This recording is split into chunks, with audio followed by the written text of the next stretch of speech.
So, wir verlassen gerade Giswil und sind auf dem Weg ins Entlebuch. Wieder. Aber heute über einen anderen Pass. Ja, wir fahren mit unserer Passstraßentour fort und wir sind auf dem Pass gleich neben dem letzten. Und zwar auf dem Glaubenbielenpass. Und das Auto, mit dem ich heute unterwegs bin, das hat so ein bisschen einen Einfluss drauf.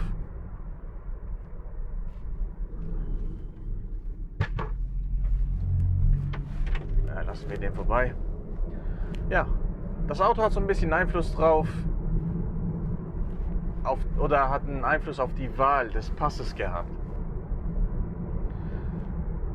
Denn der Glaubenbielenpass, der hat auch einen anderen Namen auch, und zwar die Panoramastraße. Und ich befürchte, der Grund, wieso dass die Straße Panoramastraße heißt, ist vielleicht auch schon so ein bisschen ersichtlich. Ich glaube nicht, dass viel gefahren werden kann auf dieser Straße. Darum schaut man halt aus dem Fenster. Genau, und das heutige Auto ist der neue VW T7. Ich weiß nicht, ob das eine offizielle Bezeichnung ist. Offiziell ist es ja der neue Multivan. Und der ist ein bisschen anders als die anderen. Im Gegensatz zum T5 oder T6 läuft der neue Multivan nämlich nicht auf der Nutzfahrzeugplattform, sondern auf der MQB-Plattform, wie mein Golf auch. Ja, was das bedeutet, naja, das finden wir jetzt raus.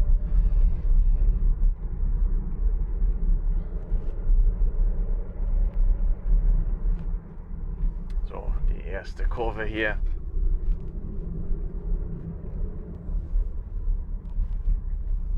Ich muss ehrlich sagen, das ist ein Weilchen her, seit ich das letzte Mal mit einem Transporter unterwegs war. Das war in der Armee. Ja, eine Armeegeschichte. Damals ein T4. Aber ich habe keine Ahnung mehr, wie die zu fahren waren. Keine Ahnung, die Militär sind alle Autos furchtbar zu fahren. Schau mal, die haben hier oben auch. Ja, T5.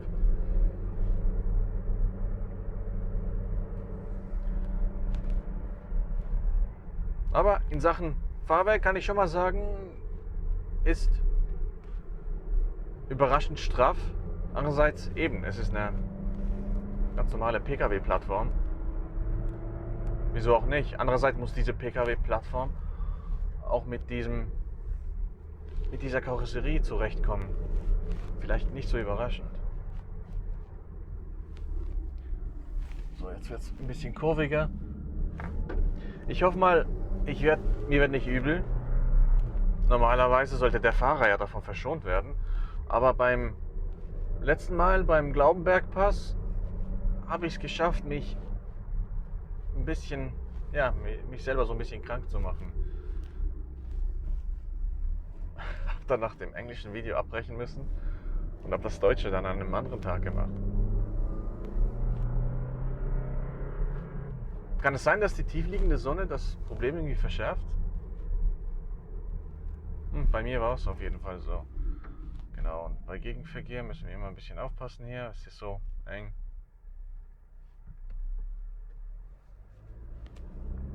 Ja, also fahrerisch ein bisschen schwierig hier. Darum vielleicht gar nicht mal so doof, dass wir mit einem Van unterwegs sind. Oder wie VW sagen würde, ein MUV, ein Multi-Utility Vehicle. Doch klar, oder?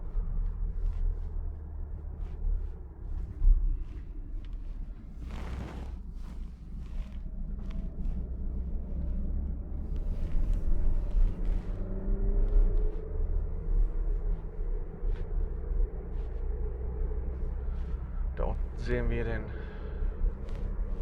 Sahnersee. Ist schon schön. Andererseits ist es nicht so, dass dass das bei den anderen Pässen nicht so wäre. Aber ich möchte das nicht anzweifeln. Es ist die Panoramastraße.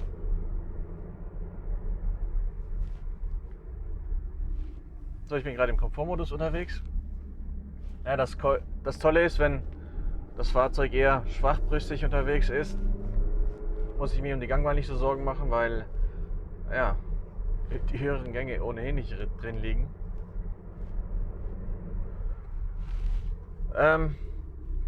Zum Lenkrad, ich möchte was zum Lenkrad sagen. Es ist hier noch ein Lenkrad der älteren Generation. Mit echten Knöpfen noch. Und ich weiß, ihr seid das Thema bestimmt schon leid, aber ich auf eine Art ja auch.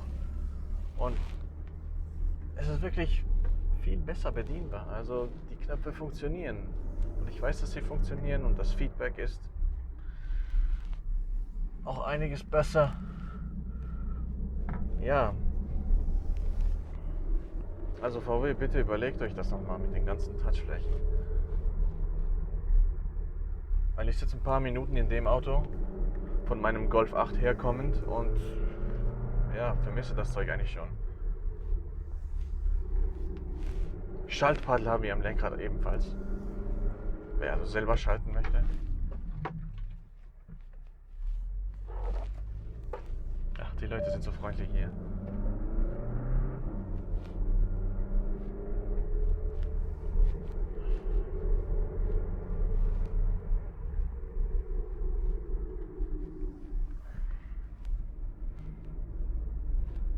Muss halt ein bisschen geduldig sein. Ja, die Motorisierung. Es ist der 1,4 Liter rein Vierzylinder mit 150 PS. Ja, der verfolgt mich. Ich werde den einfach nicht los. Gut, VW verwendet den nur noch in Kombination mit dem Elektromotor, der 110 PS leistet. Und wir reden hier über eine Systemleistung von 218 PS. Nicht schlecht.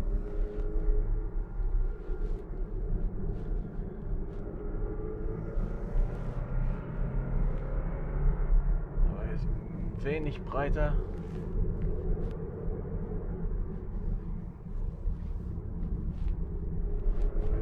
Ja, ihr seht schon, es ist etwas schwierig hier. Das Problem ist ja nicht nur, dass die Straße eng ist, es ist auch nicht sonderlich übersichtlich und naja, ich glaube, riskieren muss man ja nicht unbedingt was. Genau, die Fahrradfahrer. Ja, die haben auf dieser Seite zu kämpfen. Die Obwaldner Seite ist ziemlich steil.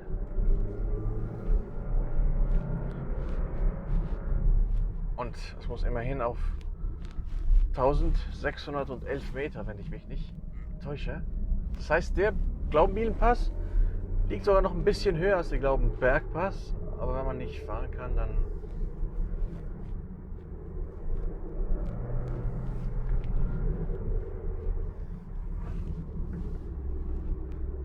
Ja, ich glaube, die Strecke hier wäre eher was fürs Go-Kart.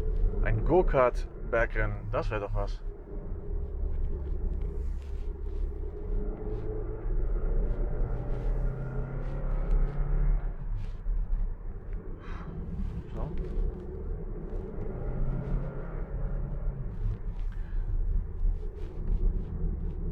Genau, also nochmal zurück zum Antrieb. Der Elektromotor, der hilft schon mit. Man merkt das schon gleich beim Antritt. Der dreht da so ein bisschen mit. Ist schon super. Aber die Zuschauer drehen durch. Ich war eine gute Kurve hier.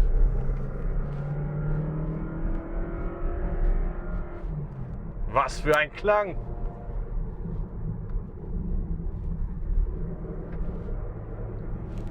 Hier sieht man es auch gut. Oh, der mächtige neue Multivan. Wird es eine GTI-Variante geben? Das wäre doch was. Da könnte man auch die ganzen Akrapovic-Auspuffer wieder aus dem Lager holen.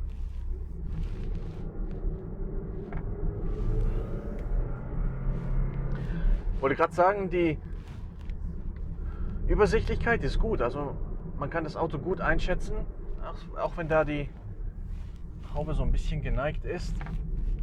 Ausnahme ist die A-Säule. Da sieht man es nicht unbedingt so gut.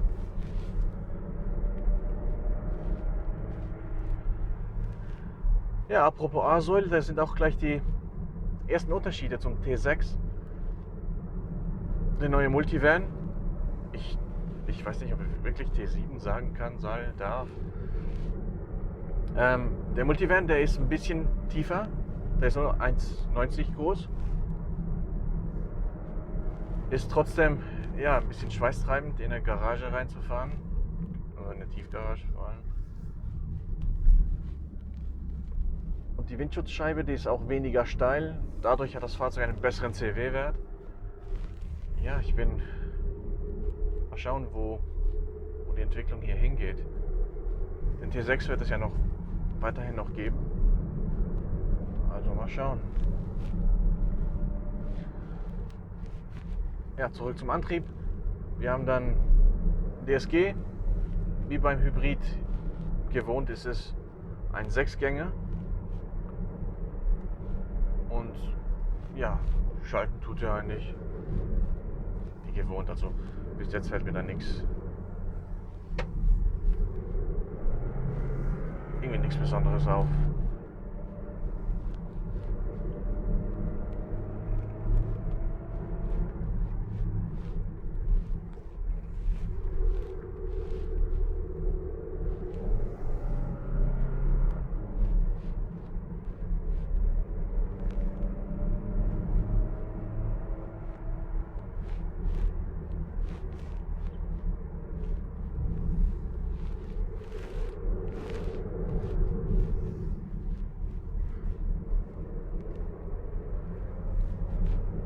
Es sind Bridgestone Turanzas aufgezogen.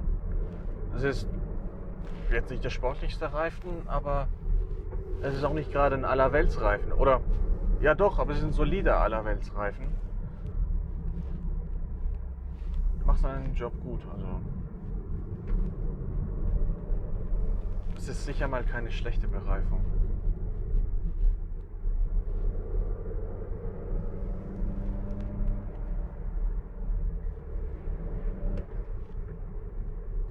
Gleich in die Bucht fahren. Ah, jetzt sieht man. Der mächtige 1,4 Liter rein, 4-Zylinder.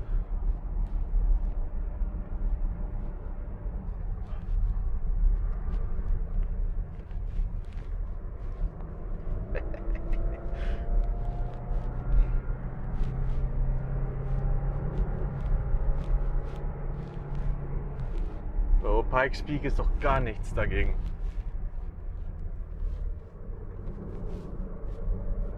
Gute Kurve, gute Kurve.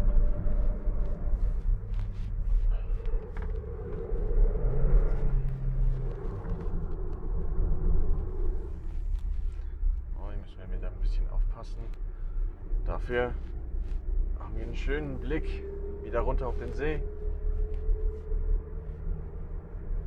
Ja, habe ich mir die richtige Seite ausgesucht.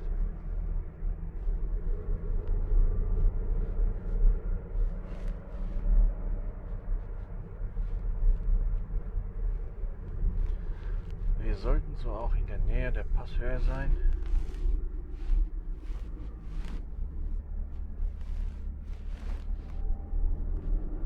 Ja, also die A-Säule ist wirklich ein bisschen schwierig.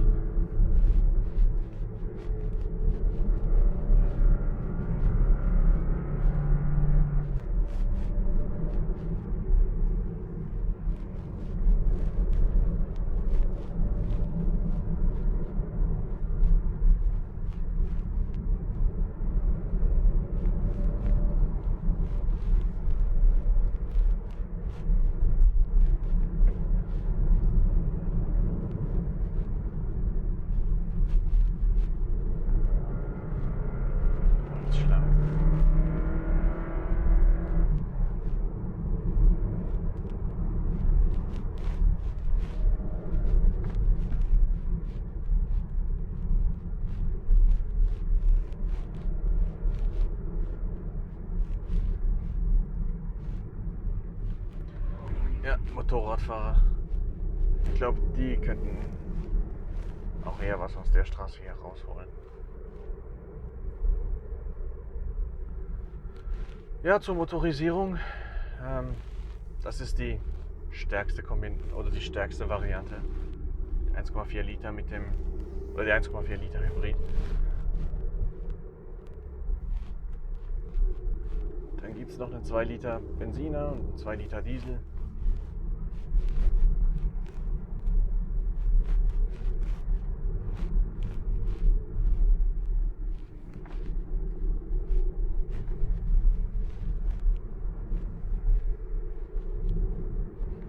Was höher.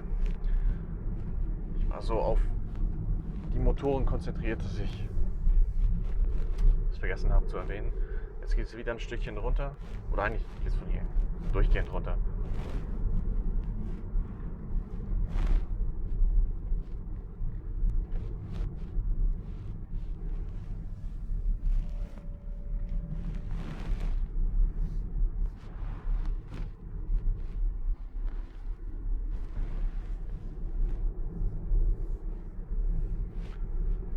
So, hier ist der Rastplatz.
So.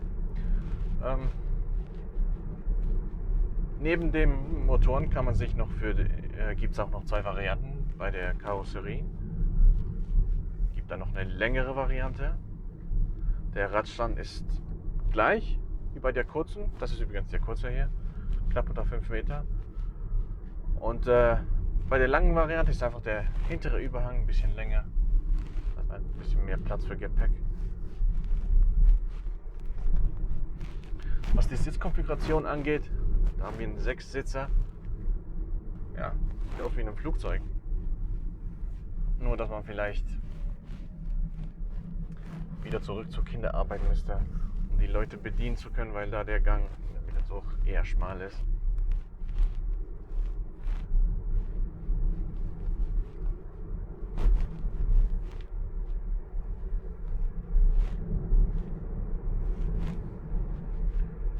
So, auch hier im oberen Teil eher unübersichtlich, eher eng. Wird sich dann noch ein bisschen legen.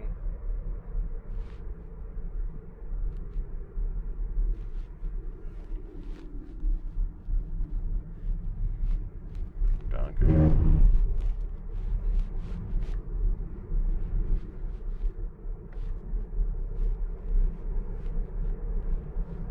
Ja, wenn der Weg nach oben schon nicht sonderlich spaßig war, ist der Weg nach unten meistens noch weniger spaßig.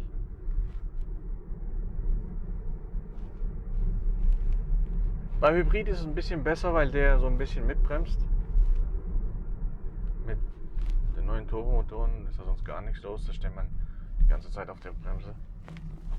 Das war vielleicht schon den ersten Gang unterschalten, um wirklich irgendwas einzubremsen.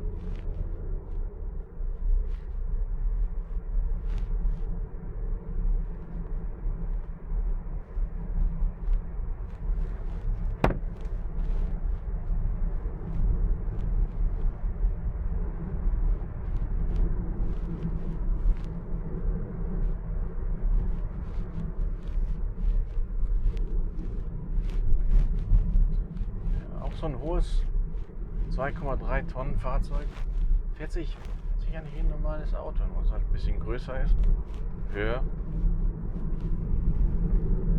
Aber ansonsten gar nicht mal so übel. Die Frage ist, wie sieht es in anderen Ländern aus? Ich meine, wir haben hier... Irgendwie mag ich das Geräusch.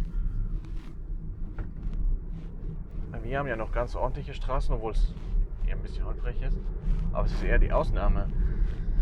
In anderen Ländern mit schlechterem Belag. Ich weiß nicht, wie die das mit dem Transporter sehen werden. Denn ich denke nicht, dass das wirklich eine sportliche Abstimmung ist. Ist mehr so der Tatsache geschuldet, dass das ein schweres Auto ist auf einer normalen Fahrzeug-Pkw-Plattform. Und ich glaube, die Zuladung, die zeigt das auch so ein bisschen auf, denn die maximale Zuladung bewegt sich irgendwie um die 450 Kilo. In der Schweiz heißt das, der Fahrer ist, oder 75 Kilo des Fahrers sind da nicht mit eingerechnet. Das heißt, ich könnte nicht mit 4 anderen Dauts auf Reise gehen. Mit 5 sowieso nicht.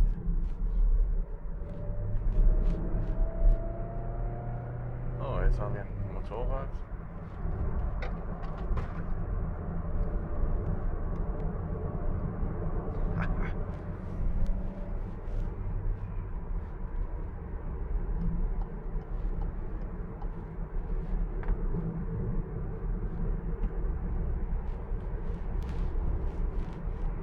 Ja, so ist doch schon besser.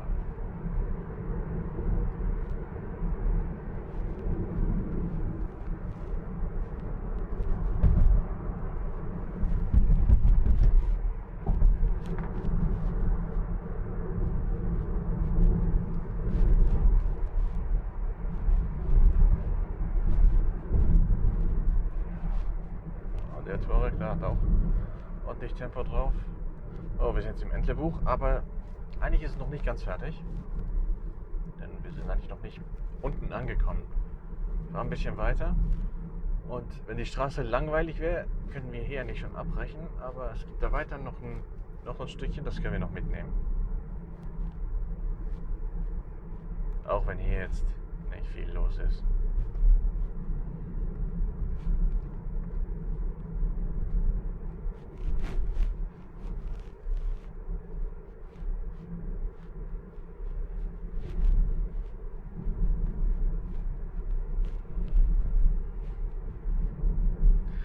Ja, kann man mit dem Multivan Spaß haben? Naja, man kann mit fast jedem Auto Spaß haben. Ja, auch mit dem Multivan, wieso nicht? Wäre nicht meine bevorzugte Wahl jetzt, aber es geht. Vielleicht bietet sich auch so der Vergleich mit dem CX-5 an.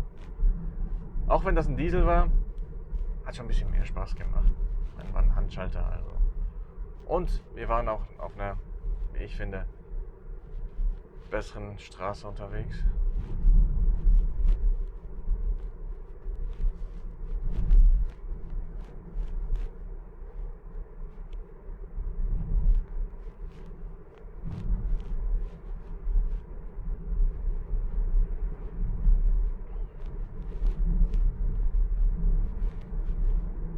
So, und mir ist noch nicht schlecht. Vielleicht habe ich es geschafft.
noch 60.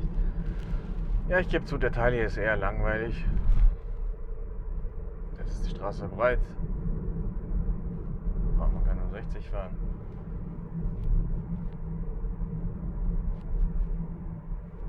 Und wieder 60.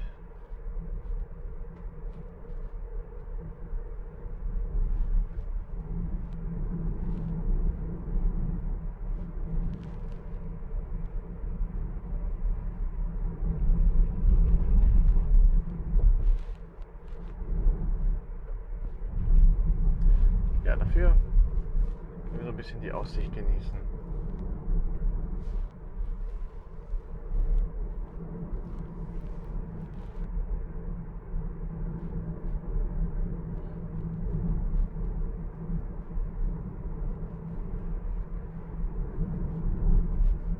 Ja, also wenn ihr in die Schweiz kommt und auf den Pässen unterwegs sein möchtet, nehmt euch einen anderen Pass. Es sei denn, ihr wollt gleich alle Pässe aufs Mal abklappern und dabei wirklich auch alle gefahren haben.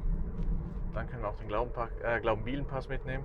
Ansonsten ja, spart euch das Benzin und die Zeit.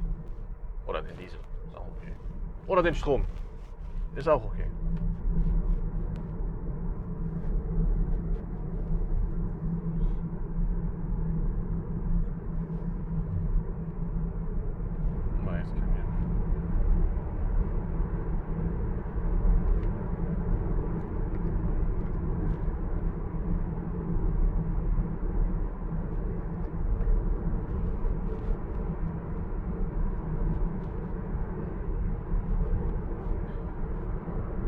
Schön die Kurven filettieren. Da vorne ist auch gleich eine Ampel. Ist wahrscheinlich irgendwas gebaut. Na sowas, das wird tatsächlich gebaut hier.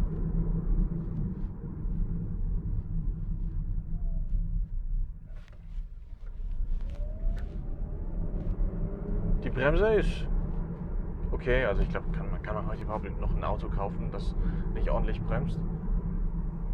Ja, das Bremspedal, die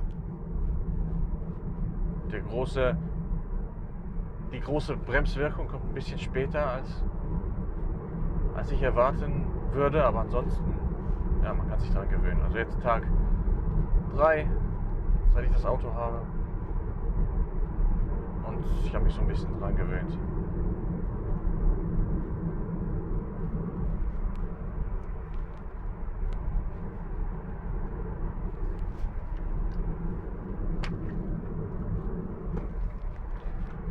Linie. Woo!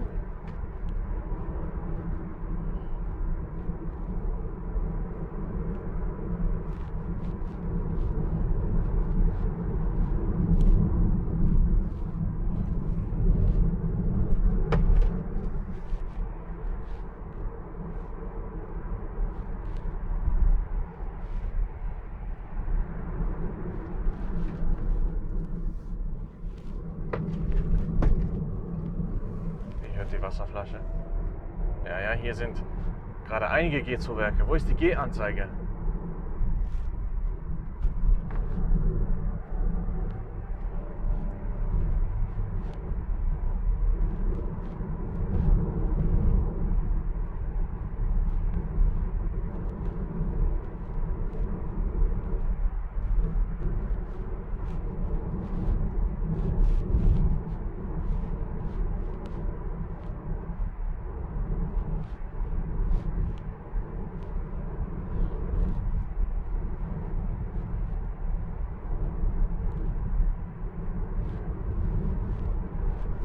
So, bezüglich hier unterwegs, geht der Berg runter, der Motor ist aus, der Elektromotor, der lädt nicht.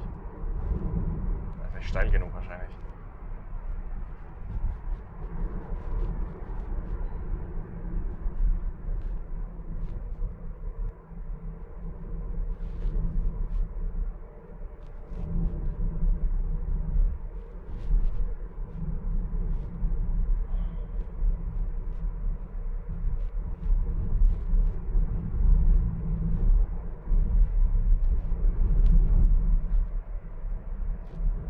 Poltert schon ein bisschen das Ganze. ist es schlimm. Ich weiß nicht, wie es auf Dauer ist. Aber wie gesagt, wir haben ja eher tendenziell die besseren Straßen.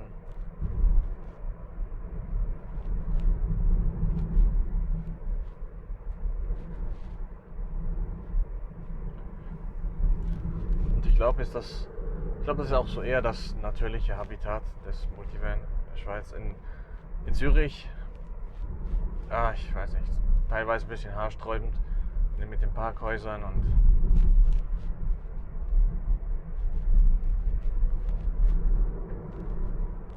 da ist, ja, in Zürich ist mir der Multivan eher ein bisschen zu groß.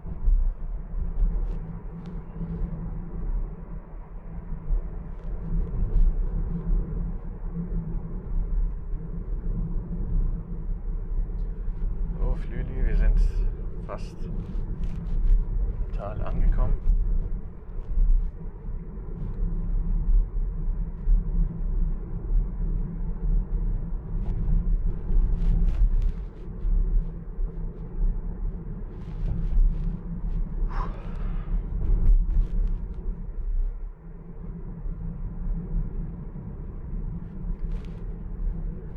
Vielleicht noch etwas zum Elektromotor.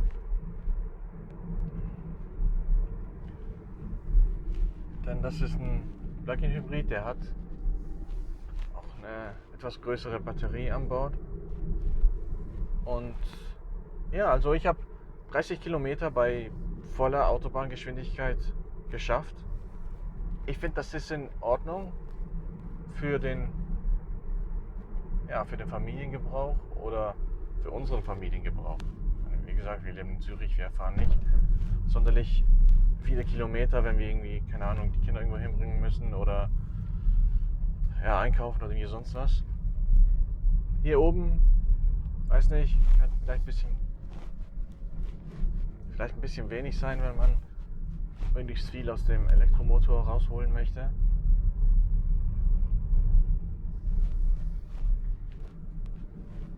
Ja, so, wenn man seinen täglichen Bedarf mit dem Elektromotor und der Batterie abdecken kann und zu Hause laden kann, dann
und ja, der Elektroantrieb, man merkt den Einfluss schon ein bisschen, wenn man Gas gibt, wenn man anfährt. Ich muss ehrlich sagen, nur den 1,4er, den alleine, ich glaube, das wäre einfach zu wenig. Wäre zu wenig. War schon im Touran zu wenig. Aber so geht das eigentlich ganz okay.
schauen, ob mir der Motorradfahrer hier folgen kann.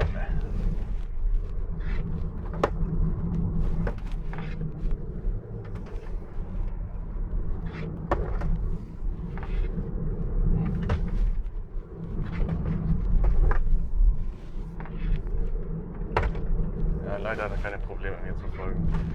Ich fürchte, ich halte ihn eher ein bisschen auf.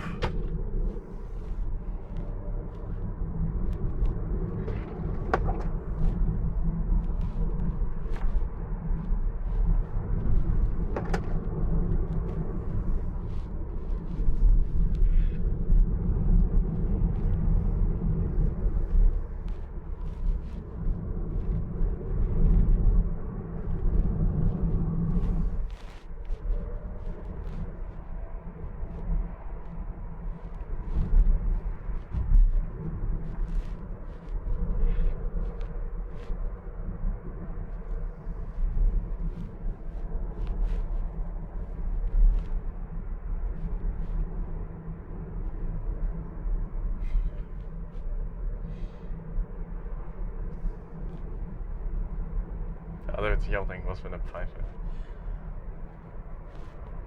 Der denkt sich vermutlich, ach, so ein schöner Sonntag, bin auf einer Spritztour mit meinem Motorrad und dann habe ich dich vor der Linse.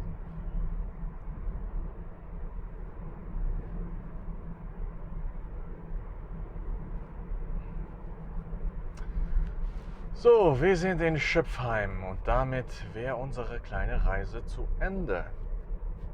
Der kleine Abschnitt war eigentlich der einzige Grund, warum ich die ganze Übung noch vorher nicht schon abgebrochen habe. Aber ich denke, es war es wert, auch wenn wir hier den Motorradfahrer ein bisschen genervt haben. Ja. Vielen Dank, dass ihr dabei wart und bis zur nächsten Passtour. Ciao.